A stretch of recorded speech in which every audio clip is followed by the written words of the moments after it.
Bulletin के आगाज में आपको बताएं कि बानी पीटीआई जहनी मरीज बयानिया कौमी सलामती के लिए खतरा है। तर्जुमान पाक फौज लेफ्टिनेंट जनरल अहमद शरीफ चौधरी ने वाजे कर दिया, कहा पाकिस्तान से बढ़कर कुछ नहीं। जेल में बैठा हुआ शख्स अपने आप को समझता क्या है, किसकी जबान बोल रहा है, तुम होते कौन हो। सियासी शोबदेबाजी का वक्त खत्म, अब किसी का बयानिया नहीं चलेगा। यह भी कहा बानी बदनाम जमाना गद्दार शेख मुजीब से मुतासिर है, उसकी मिसालें देता है। ये समझता है पाक फौज में जो बंदा है वो गद्दार है। ये अवाम और फौज के दरमियान दरार डालना चाहता है। इसका बाप भी फौज और अवाम में दरार नहीं डाल सकता। कहता है उस क़यादत को टारगेट करो जो 8 गुना ज्यादा मजबूत फौज के सामने खड़ी हो। तर्जुमान ने दो टोक बता दिया कि पाक फौज या उसकी क़यादत पर हमला किसी सूरत बर्दाश्त नहीं किया जाएगा।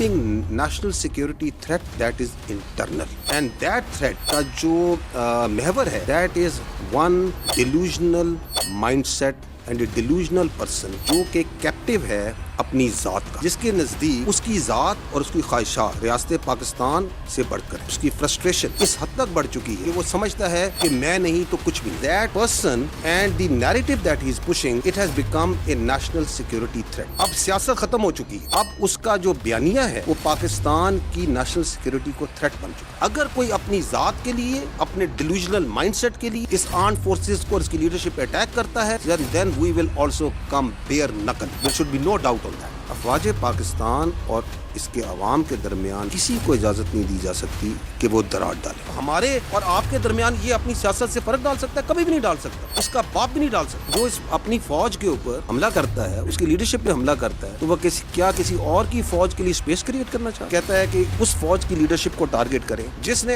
आपको मार्का हक में बनियानो मरसूस में अपने से 8 गुना बड़ी इकोनॉमी फौज के आगे खड़े होकर दिखाया, इज्जत दिलवाई। तो तुम हो कौन? ये क्या सोच है? कहाँ बैठ के कौन सी फ्रस्ट्रेशन है तुम्हारे अंदर? किसकी तुम जुबान बोल रहे हो? तुम समझते क्या हो अपने आप को? ये ज़हनियत के जो वो कहते हैं ना सिम्टम्स होते हैं ना बीमारी के, ये जो ज़हनी मर्ज है इसकी बीमारी के सिम्टम्स आपने पहले भी देखे। तो देखें ये कितना इम्प्रेस है जो एक नॉन गद्दार है इस मुल्क का, शेख मुजीबुर रहमान, उसकी अफकार से कितना मुतासिर है, बार बार उसको कोट करता है, उसकी मिसालें देता है। मरीज असल बयानिया देता है, बेनामी अकाउंट्स आगे फैलाते हैं। रॉ के अकाउंट्स उनके ट्वीट और बयानिया को रीपोस्ट करते हैं। खारजियों का सहूलतकार अफगानी मीडिया भी बयानिया फैलाता है, उसके बाद आलमी मीडिया भी उसी बयानिया को उठा लेता है। तर्जुमान पाक फौज ने ब्रीफिंग के दौरान कच्चा चट्ठा खोल दिया, फेक अकाउंट्स को बेनकाब कर दिया। कहा उज़्मा खान भारतीय मीडिया पर बैठकर पीटीआई को हमला करने का कह रही हैं। उनकी पार्टी से पूछे तो कहते हैं कि हमें नहीं पता बयानिया कहां से चलता है। बयानिया बनाया कैसे जाता है देखिएगा, यू विल सी हियर। ये बयानिया चलता है, ये जो 2 मेन अकाउंट है, एक ये जो जमात का अकाउंट है और एक इंसाफ का, ये जो नार्सिस्ट है इसका अपना अकाउंट। कहां से चलता है ये भी किसी को नहीं पता। इनकी पार्टी से पूछे कहते हैं हमें नहीं पता कहां से चलता है, लेकिन पूरा ऑन करते हैं जो ये बयानिया चलता है। उसके बाद इस बयानिया को चलाते हैं इनका अपना अकाउंट, फिर चलाता है इंडिया का सोशल मीडिया, फिर उनका मीडिया, अफगानिस्तान का मीडिया और सोशल मीडिया। अभी इसने 2 दिन पहले ट्वीट की है इस ज़हनी मरीज ने, उस ज़हनी मरीज की ट्वीट को देखें कैसे इन्होंने ट्वीट की। अब ये होती है, आप टाइम देखते जाएं कि किस टाइम पे ट्वीट होती है और कैसे उसको ट्वीट करते हैं। अकाउंट्स आते हैं बारी बारी, एक तरतीब और तवातर के साथ ये काम चलता है। There is a lot of coordination from accounts in social media. और आगे मीडिया भी देखेंगे, इंडियन मीडिया भी इसमें कैसे जंप करता है। उसके साथ साथ उनके रीजनल अकाउंट, कोई इधर का, कोई बाहर का, कोई यूके का, वो सारे शामिल हो जाते हैं। There is a lot of organization, there is a lot of system behind how this is pulled. फिर ये ट्रोल अकाउंट आ जाते हैं, बेनामी अकाउंट, ये सारे पाकिस्तान से बाहर बैठे हैं। लेकिन असल बयानिया किसने दिया? उस ज़हनी मरीज ने। और अब घुसता है इनका सबसे बड़ा फैसिलिटेटर इंडियन मीडिया। अब वो उठा रहा है उसको, ये उनके journalist Republic TV, India today, NDTV, first post सब आएंगे अभी उसी बयानिया को लेकर। सिर्फ अपने डिजिटल में नहीं, अपने मीडिया में भी लेके आए। ये इंडिया के पक्के रॉ के अकाउंट हैं जो चल रहे हैं। ये अब उस मीडिया को चला रहे हैं, उसी ट्वीट को चला रहे हैं, उसी बयानिया को चला रहे हैं। ये जो इंडियन मीडिया, अफगान मीडिया ये जो चला रहा है, ये कोई फ्री लंच है? इस तरह फ्री लंच, ये कलूजन है कि हम इधर से बयानिया बनाएंगे, आप इसको उठाएंगे। क्योंकि आपका और हमारा मकसद एक है, हमारा दुश्मन एक है, पाकिस्तान की अफवाज, उसकी लीडरशिप। और उसके अंदर ये मजे का खेज बात कि मैं तो ये इसके बारे में बात कर रहा हूँ, उसके बारे में बात कर रहा हूँ। तुम होते कौन है ये बात करने वाले? दहशतगर्द बच्चों को शहीद कर रहे हैं, ये कहता है बात करो। बानी तो कहता था खारिजियों का पेशावर में दफ्तर खोल दो, लोगों को ऑपरेशन के खिलाफ उकसाता है। जब 6 मई को भारत ने हमला किया, ये होता तो कशकोल लेकर चल पड़ता कि आओ बात करते हैं। उन्होंने ही कहा था फौज लड़ नहीं सकती, लेकिन फौज ने लड़ कर दिखाया। तर्जुमान पाक फौज की धुआंधार प्रेस कॉन्फ्रेंस, बोले इनके अपने बच्चे बाहर हैं, लाओ उनको खड़ा करो खवारिज और भारत के सामने। आपके कैडेट कॉलेज वना पे हमला करते हैं, आपके बच्चों को शहीद करने की कोशिश करते हैं, आपके बच्चे हैं, पाकिस्तान के बच्चे हैं, कबाइल के बच्चे हैं, ये कहता है बातचीत करें, ऑपरेशन ना करें। ये कौन सी मंतक है? कौन कहता था कि खारिज का पेशावर में दफ्तर खोल ले? आज भी कह रहा है कि आप ना करें। That agenda can only come from someone sitting in Delhi and guiding that, जो चाहता है कि ये फौज खारिजियों के खिलाफ, दहशतगर्दों के खिलाफ जो आपकी ढाल बनी हुई है, जो जाने दे रही है, जो कुर्बानियां दे रही है, वो ना करें। भेजो अपनी औलाद को इस फौज में, उनको तो तुमने बाहर रखा हुआ है, भेजो इस फौज में और खड़ा करो खारिज के आगे, खड़ा करो हिंदुस्तान के आगे, जिनकी तुम सहूलतकारी कर रहे हैं। 6 और 7 मई को अगर इनकी मंतक पे चले, इस ज़हनी मरीज की मंतक पे चले, तो जब हिंदुस्तान ने हमला किया, आपकी मसाजिद पे आपके बच्चों को शहीद किया, ये ज़हनी मरीज होता तो ये तो कशकोल लेकर बातचीत के लिए चल पड़ता। कौन सा कानून है जिसमें मुजरिम से मुलाकात को अपना हक कहा जाए? इनकी जिस सूबे में हुकूमत है उस पर बात क्यों नहीं करते? मनशियात और दहशतगर्दी के गठजोड़ पर बात क्यों नहीं करते? DGISPR का सवाल। कहा टेरर क्राइम नेक्सस मनशियात, नॉन कस्टम पेड गाड़ियों और अगवा बराए तवान समेत बेतहाशा चीजों पर मुश्तमिल है। दहशतगर्दी से छुटकारे के लिए नेशनल एक्शन प्लान पर अमल दरामद नागुज़ीर है। ये भी वाज़ेह किया कि गवर्नर राज का फैसला हुकूमत का होता है, हमारा कोई लेना देना नहीं।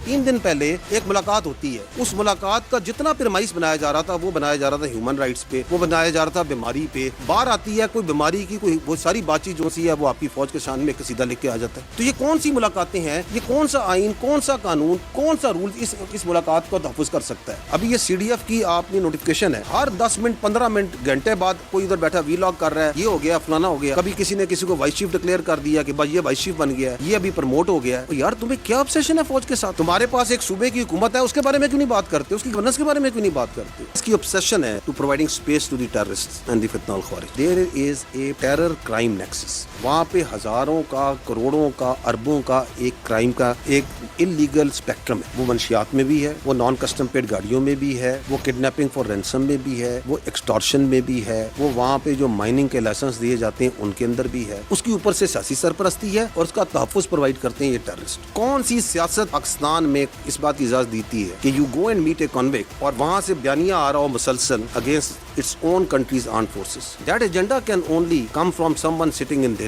These are the 14 points of the revised national action plan. दहशतगर्दी से अगर आपने छुटकारा हासिल करना है तो आपने ये 14 काम करने। गवर्नर राज, गवर्नमेंट का फैसला गवर्नमेंट समझेगी, nothing to do with the army.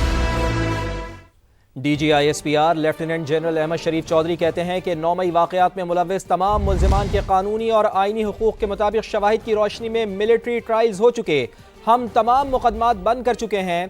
Faiz Hamid case के सिवा कोई भी मुकदमा हमारे पास नहीं है, तमाम केसेस अब सिविल अदालतों में हैं। समा के सवाल के जवाब में उन्होंने कहा कि कोई भी मुल्क अपनी अफवाज के शुहदा की यादगारों पर हमलों की इजाज़त नहीं देता। 9 मई अफवाज पाकिस्तान का नहीं, कौम का मुकदमा है। 9 मई को तकरीबन 2.5 साल हो गए हैं और अभी तक सिर्फ कुछ लोगों को एक दफ़ा जो है हमने सज़ा की बात सुनी, उसके अलावा कुछ नहीं। और ये बात भी लॉ ही हमें बताता है कि अबैटर जो है वो ऑपरेटर से ज़्यादा बड़ा मुजरिम होता है। अभी तक किसी ऑपरेटर के हवाले से, किसी अबैटर के हवाले से कोई डिसीजन सामने नहीं आया, जबकि फ़ौजी अदालतों के रास्ते में जो कोई इम्पेडिमेंट हो सकता था वो भी अब दूर हो चुका है। सुप्रीम कोर्ट ने, बल्कि आईनी अदालत ने उसके हक़ में फ़ैसला दे दिया है। तो इसके बाद इतनी जो ताख़ीर है उसको क्या समझा जाए कि उन लोगों को एक खुली छूट मिली हुई है इससे? देखिए, पहली बात तो ये है कि I as the spokesman of the armed forces is only competent on this matter to talk about the military trial जो military courts हुए थे। हमने वो सारे कर दी। जितने लोग पाकिस्तान की फ़ौज को ट्रायल रिमांड हुए थे उनके एविडेंस को सामने रखते हुए एक बहुत जस्ट और डिसीजंस जो से दिए जा चुके हैं। So as far as that is concerned we have done that on the basis of the evidence और तमाम जो उनके आइनी और कानूनी हकूक़ थे उसके साथ। बाकी आप जो बात कर रहे हैं, these are the cases which are being run in the civil courts. सारे मामला जो से सिविल कोर्ट है, हमारे पास कोई केस नहीं है किसी बेटर का, इस वक्त कोई केस नहीं है। तो हमारे पास तो वो केस है एक जो सा है अपना एक जनरल फैज़ हमीद का एक इससे जुड़ा हुआ केस है जो कि चल रहा है खाली। उसके अलावा तो जो 9 मई के जितने ट्रायल के केसेस थे वो तो हम क्लोज कर चुके हैं। अब आप बताएं, फील्ड मार्शल सईद आसिम मुनीर पहले चीफ ऑफ डिफेंस फोर्सेस बन गए। صدر مملکت کی منظوری کے بعد وزارت دفاع نے نوٹیفیکیشن جاری کر دیا. عہدے کی مدت 5 سال ہوگی. سید عاصم منیر بیک وقت آرمی چیف اور چیف آف ڈیفنس فورسز کا عہدہ سنبھالیں گے. فیلڈ مارشل وزیراعظم کی مشاورت سے نیشنل اسٹریٹجک کمانڈ کا سربراہ مقرر کریں گے. Air chief marshal Zaheer Ahmed Babar Sidhu کی مدت ملازمت میں 2 سال کی توسیع. اطلاق 19 مارچ 2026 سے ہوگا. افواج پاکستان کی کمان میں تبدیلیاں 27ویں آئینی ترمیم کے تحت ہوئیں. صدر آصف علی زرداری کا چیف آف ڈیفنس فورسز اور سربراہ پاک فضائیہ کے لیے نئے خواہشات کا اظہار. وزیراعظم کی بھی مبارکباد. کہا چیف آف ڈیفنس فورسز کی تعیناتی جدید جنگی تقاضوں سے ہم آہنگ.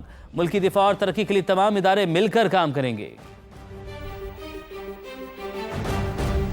افواہیں پھیلانے والے شرم کریں، قوم سے معافی مانگیں. وفاقی وزیر اطلاعات عطا طارق کی گفتگو. کہا فیلڈ مارشل کی بطور چیف آف ڈیفنس فورسز تقرر سے ملک کا دفاع مزید مضبوط ہو گیا. دشمن اب پاکستان کی سٹرکچرل تبدیلیوں سے گھبرائے گا. تمام فورسز کی ایک متفقہ کمانڈ ہوگی. جتنے لوگ افواہیں پھیلا رہے تھے، بڑے بڑے سینئر صحافی، وہ پہلے قوم سے معافی مانگیں. اور جو انہوں نے ایک طوفان برپا کیا ہوا تھا چائے کی پیالی میں کہ جی فلاں ہو گیا، ملٹری سائڈ یہ کہہ رہی ہے، سول سائڈ یہ کہہ رہی ہے، فلاں نے فلاں کہہ دیا، فلاں نے فلاں کر دیا. پورے سوشل میڈیا پہ اور الیکٹرانک میڈیا پہ افواہیں پھیلانے والوں کو آج قوم کے سامنے شرمسار ہونا چاہیے کم از کم. پاکستان کا دفاع مزید مضبوط ہوا ہے اور میں سمجھتا ہوں کہ یہ اب دشمن جو ہے وہ گھبرائے گا اس چیز سے کہ پاکستان نے اسٹرکچرل چینجز کر کے اور ایک یونیفائڈ کمانڈ کی ہے تمام فورسز کی. پارلیمان کے فورم سے حکومت کی پھر پی ٹی آئی کو مذاکرات کی پیشکش. وزیر اعظم کے مشیر رانا ثناء اللہ کہتے ہیں کہ جمہوریت ڈائیلاگ سے چلتی ہے، ڈیڈ لاک سے نہیں. پی ٹی آئی جن سے بات کرنا چاہتی ہے وہ بات نہیں کرنا چاہتے. ہم ڈائیلاگ کے لیے تیار ہیں. کسی قیدی کو ریاست کے خلاف اقدامات کے لیے ملاقات کی اجازت نہیں دے سکتے. دونوں فریق ٹیبل پہ بیٹھیں، ایک دوسرے کے موقف کو کنفرنٹ کریں اور اس کے بعد کسی کنسنسس پہ پہنچیں. جمہوریت جو ہے وہ ڈائیلاگ سے آگے بڑھتی ہے، ڈیڈ لاگ سے آگے نہیں بڑھتی. 3 روز پہلے میٹنگ ہوئی ہے محترمہ عظمیٰ صاحبہ کی جو عمران خان صاحب کی ہمشیرہ ہیں. وہاں پہ جو گفتگو ہوئی ہے، جو مختلف ذرائع تک، میڈیا تک، ہم تک پہنچی ہے، اس میں اگر ایک لفظ بھی یہ ہو کہ جو کہ فیملی سے ملاقات سے متعلق ہو تو پھر جو ہے وہ بات ہو سکتی ہے. ہر دروازہ بند. ان کے پاس آج کا دن ہے. بھارت اور افغانستان چلے جائیں. پیر سے ڈنڈا پریڈ شروع ہوگی. کریک ڈاؤن ہوگا. 9 مئی کے کیسز بھی منطقی انجام کو پہنچیں گے. اب 1 انچ کی گنجائش نہیں. سینیٹر فیصل وابڈا کی پروگرام میرے سوال میں گفتگو. کہا چڑھائی کی بات کی تو پابندی اور گورنر راج بھی ہے. میں نے کہا تھا نہ فرنٹ ہوگا نہ فٹ ہوگا، نہ اپ ہوگا نہ ڈاؤن ہوگا، نہ لیفٹ ہوگا نہ رائٹ ہوگا. تیاری ہے اس کی. پاکستان، اس کی ریاست، اس کے سپہ سالار، اس کے شہیدوں کے بارے میں کلیئرٹی ہے. 1 انچ کی گنجائش نہیں ہے. لتر چھتر ڈنڈا پریڈ شروع ہے. منڈے آنورڈ وہ آئندہ آنے والے دنوں میں تسلسل سے چلتا چلا جائے گا. کریک ڈاؤن بھی ہوگا. 9 مئی کے منطقی انجام تو بھی کیسز جائیں گے. جو بگوڑے چھپے ہوئے ہیں ان کو نکالا جائے گا. اگر آپ نے ہائی کورٹ کے آرڈر کی خلاف ورزی کی تو آپ کے اوپر کیسز اور بھی مزید بن گئے ہیں. ڈسکوالیفیکیشن بھی ہے. اس کے علاوہ آپ نے کوئی ہیل حجت چڑھائی کی بات کی تو بین بھی ہے. اس سے زیادہ آپ آگے بڑھے تو گورنر راج بھی ہے. تو میں تو بڑی کلیئرٹی سے بتا رہا ہوں 1 گھنٹے میں 1 دن میں تو نہیں ہوگا. ہر چیز کا تعلق ٹٹ فار ٹیٹ ہوتا جائے گا. ہر دروازہ بند ہے تو وہ افغانستان اور انڈیا چلے جائیں. آج کا دن ان کے پاس ہے، چلے جائیں وہاں سیاست کریں. اہم خبر کہ وسطی ایشیائی ریاستوں اور روس کو اس سال آلو اور کینو ایران کے راستے برآمد ہوگا. حکومت نے براستہ ایران آلو اور کینو کی برآمد میں حائل بڑی رکاوٹ دور کر دی ہے. افغانستان کا متبادل راستہ ایران اور اس لینڈ روٹ کی سما کی خبر صحیح ثابت ہوئی ہے. اسٹیٹ بینک نے اہم سرکولر جاری کر دیا ہے. مزید جان لیتے ہیں. سینئر رپورٹر رضوان عالم ہمارے ساتھ موجود ہیں. جی رضوان صاحب، یہ بڑی ڈیولپمنٹ ہے، کیا تفصیلات ہیں آپ کے پاس اس سے متعلق؟ فواد، بالکل بڑی ڈیولپمنٹ ہے. وسطی ایشیائی ریاستوں اور روس کو اس سال آلو اور کینو ایران کے راستے برآمد ہوگا. وزیر اعظم ہاؤس کی ہدایت پر وزارت تجارت اور اسٹیٹ بینک نے اہم سرکولر جاری کر دیا ہے اور سرکولر سبا کو موصول ہو گیا ہے. اس کی کاپی سبا کو موصول ہے جس کے مطابق آلو اور کینو کی برآمد کے لیے فائنینشیل انسٹرومنٹ جو ہے بینکوں میں جمع کرانے سے استثنا مل گیا ہے برآمد کنندگان کو. کینو اور آلو کی برآمد کے لیے ایکسپورٹ پالیسی آرڈر کے تحت 1 ٹائم پرمیشن دی گئی ہے. افغانستان کے راستے برآمد ہونے والا کینو اور آلو اب ایران کے ذریعے برآمد ہوگا. اسٹیٹ بینک نے بینکوں کو ہدایت کی ہے کہ وہ FI ڈاکومنٹ ایکسپورٹر سے نہ مانگے. ٹھیک ہے، بہت شکریہ آپ کا رضوان عالم.